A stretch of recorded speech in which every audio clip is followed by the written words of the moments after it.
Oke, selamat pagi semuanya para trader retail dimanapun berada. Hari ini 1 November 2023, saya akan sedikit berbagi analisa pasar dan beberapa open posisi yang sudah kita lakukan ya.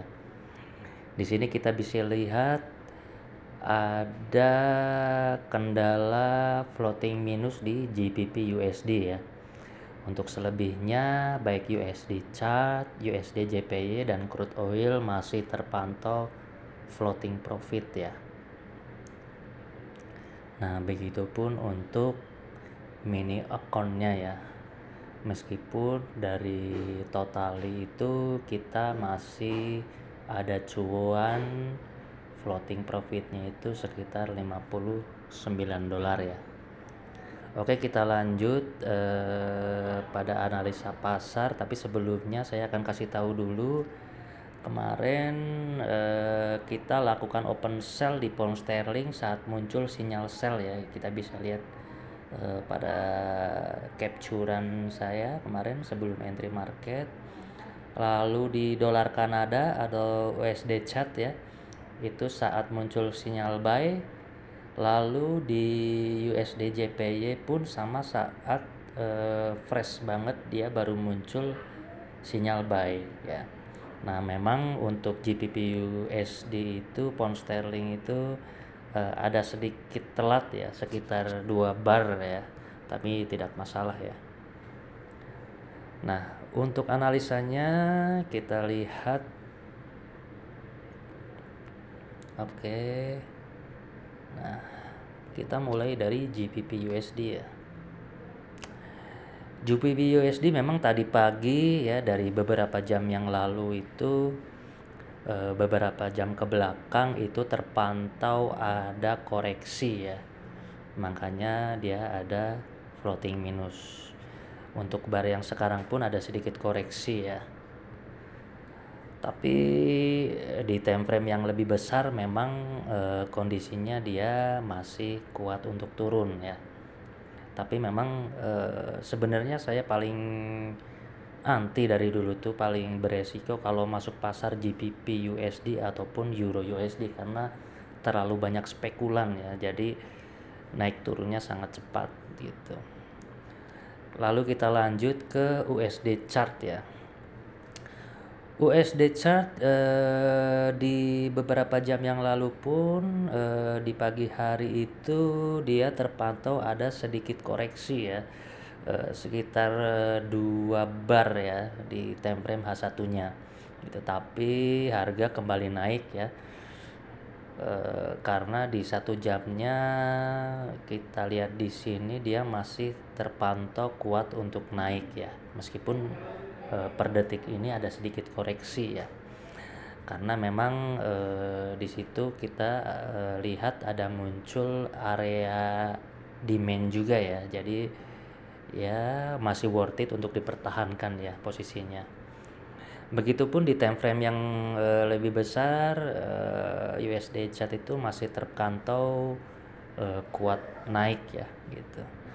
Lalu lanjut ke USD JPY ya atau yen. USD JPY itu per detik ini dalam beberapa dari beberapa jam ke belakang memang terpantau ada koreksi ya gitu. Tapi kalau kita lihat dari time frame yang lebih besar, dia masih kuat naik meskipun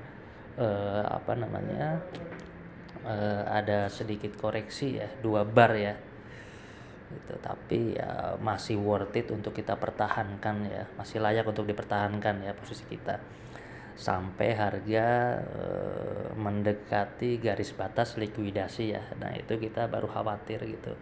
Nah, memang di sini di 1 jamnya kita ada batasan likuidasinya itu di 150.825 ya.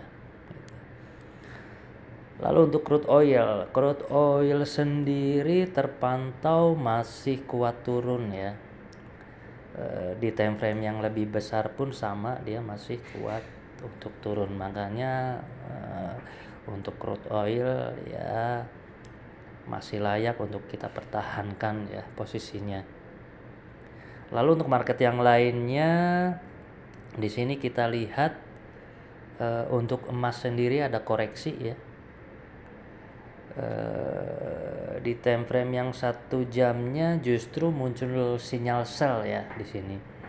Tapi kenapa saya meskipun muncul sinyal sell, kenapa saya tidak berani untuk entry pasar ya, untuk entry market? Karena memang di time frame yang lebih besar kita lihat di sini belum menyentuh harga itu belum menyentuh garis batas likuidasi. Jadi disarankan untuk sabar ya, bertahan dulu. Lalu untuk market lainnya, untuk Australian dollar ya masih gitu-gitu aja ya, berkebalikan. USD CAF masih terpantau kuat naik ya, begitupun di time frame 4 jamnya ya. Cuman ini saya ketinggalan banget, makanya tidak sempat untuk entry market ya. Untuk euro sendiri dia memang ada muncul sinyal buy di time frame H4 ya. Tapi di sini di time frame H1-nya dia justru muncul sinyal sell, makanya saya tidak berani entry market ya. Karena memang untuk euro ataupun pound sterling memang menurut saya itu beresiko lah ya. Nah, ini untuk indeks dolar masih terpantau kuat ya, di 1 jam maupun 4 jamnya. Nah, untuk beritanya sendiri mungkin dari teman-teman punya rekomendasi berita sendiri ya. Kalau saya pun juga sama, kita bisa ngelihat beritanya di sini. Oke. Ya, untuk berita mungkin teman-teman punya rekomendasi sendiri ya, atau bisa ngikutin apa yang saya pakai sebagai rujukan sebelum masuk ataupun keluar pasar ya. Tapi saya biasanya mengambil berita-berita kayak laporan-laporan gitu. Tapi kalau sekedar rumor-rumor kayak gitu, saya biasanya tidak melihat ya. Gitu.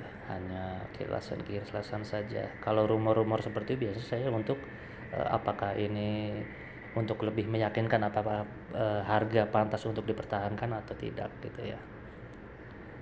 Nah, mungkin itu saja dari saya. Nanti sampai bertemu di lain waktu ya. Nah, ini utang pemerintah. Oke.